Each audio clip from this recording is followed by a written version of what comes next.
बिहार के चुनाव में हार सामने होने के कारण बिहार के चंद दिन के मुख्यमंत्री यानी अब चंद दिन के मुख्यमंत्री नीतीश कुमार आपा खो बैठे हैं और इसलिए अजीब गरीब बयान दे रहे हैं।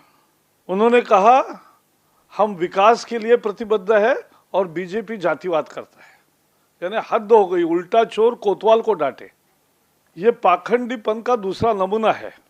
ये पाखंड है।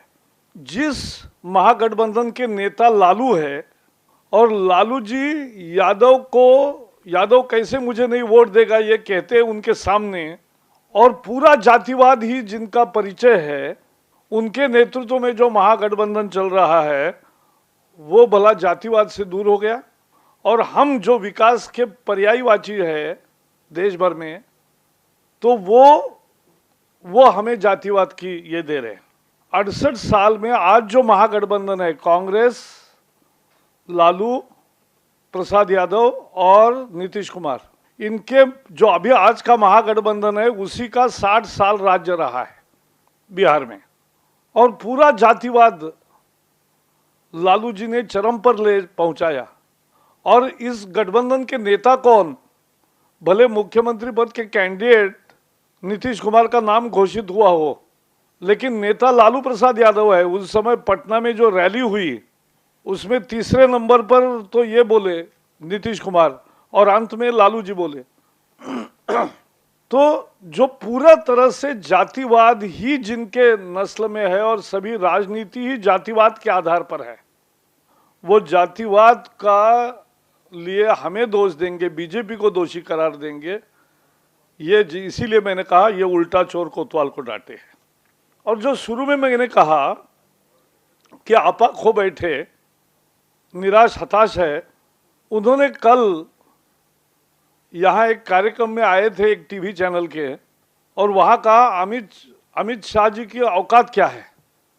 ये तो सीधा प्रमाण हो गया कि जमीन तले, पैरों तले जमीन खिसक गई है, इसलिए हताशा निराशा है। अब गाली गलौज पर उतर आए। लालू को ही जो नेता मानते हैं, लोग कहते हैं उनकी औकात क्या है। हम औकात इस शब्द का ऐसा उपयोग नहीं करते, हम कहते भाई आपकी हैसियत बताओ। आपका रिमोट लालू जी के हाथ में है, और जब आपका रिमोट लालू जी के हाथ है तो नीतीश जी जवाब दो कि लालू जी के हाथ आपने हाथ मिलाया, रिमोट उनके हाथ में दिया, तो जीडीपी क्यों घटना शुरू हो गया और क्राइम ग्राफ बढ़ना क्यों शुरू हो गया। दो सवाल है।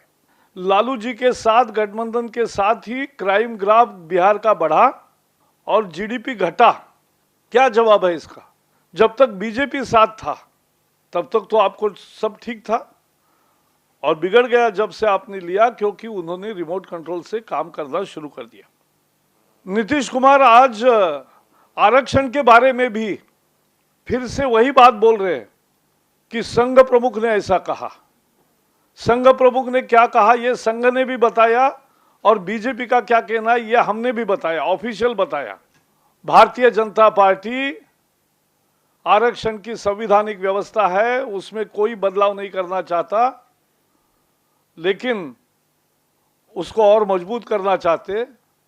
अति पिछड़े हैं और जो आर्थिक दृष्टि से भी अक्षम है, उनका भी जल्दी विकास कैसे हो, इसके लिए हम हमेशा प्रयासरत रहते हैं। शोषित, पीड़ित, वंचित, दलित, आदिवासी, इन वर्गों का विकास, यही भारतीय जनता पार्टी का मूल मंत्र है। या हमें, अरे भाई अंबेडकर जी का नाम मराठवाड़ा विश्वविद्यालय को रखने के लिए हम जेल में गए, लड़ाई हमने लड़ी। अभी भी अंबेडकर स्मारक हमने बना रहे। लंदन में अंबेडकर जी का घर भी हमने लिया है। 50 साल केवल अंबेडकर जी के नाम की रोटी लोगों ने सेकी। दलितों का काम हम कर रहे हैं, हमारी प्रतिबद्धता है। वंचित वर्गों के विकास के बिना भारत का विकास संभव नहीं है। We cannot make progress till the deprived classes improve and till conditions of deprived classes improves and they are been brought out of poverty. यह हमारी धारणा है. और नीतीश जी ये बताओ, बीजेपी और संघ पर कटाक्ष करते हो. पहले तो आपको जब मुख्यमंत्री बनाया तब तो बीजेपी भी अच्छी थी और संघ भी अच्छा था, और अब आप नहीं जाने वाले हो, आपको एहसास हो गया कि अब जाने के दिन आ गए, तब आप हो गए कि अनाप शनाप बोलने लगे. पहले ये बताओ कि संघ ने और बीजेपी ने तो अपनी भूमिका स्पष्ट की.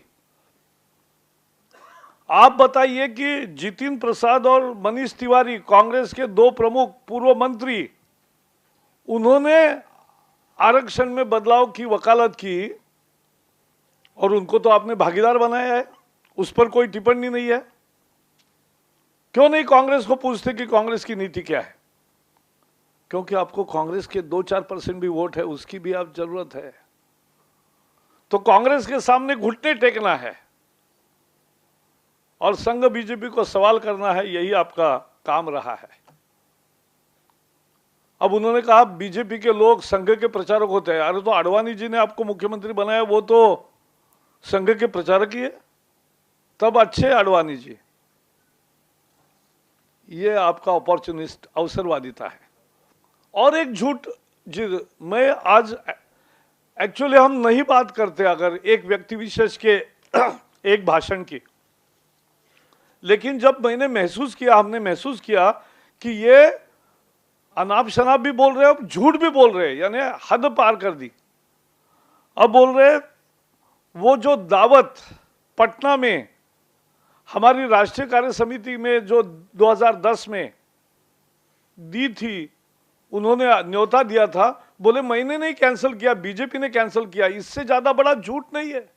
आप सभी साक्षी हो, आप में से लगभग सभी लोग वहां थे. अरे किसने कैंसिल किया? बल्कि हमारे जैसे लोगों की तो प्रतिक्रिया थी कि आज ही समाप्त करने चाहिए संबंध. उस समय यह प्रतिक्रिया थी कि ऐसा किसी ने अपमान नहीं किया. और मोदी जी का दिया हुआ चेक भी वापस लौटाया, और मोदी जी का इतना द्वेष भरा हुआ था.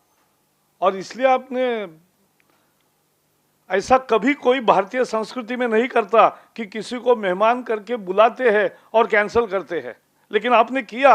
अब आप सबने जो देखा उसको भी झुठला रहे हो. ये बोले सुशील मोदी ने किया, कमाल हो गया. और ये बिल्कुल झूठ है.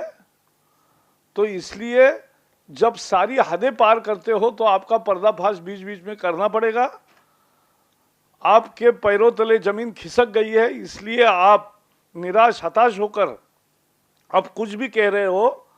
लेकिन बिहार की जनता समझदार है, वो समझती है, और गरीब, बिहार का गरीब आज आकांक्षा है उसको विकास की. तीनों दलों का जो गठबंधन बना है, जिसे हम महागठबंधन कहते हैं, और अंग्रेजी में लोग इसको ग्रैंड अलायंस बोलते हैं, तो इस महागठबंधन के द्वारा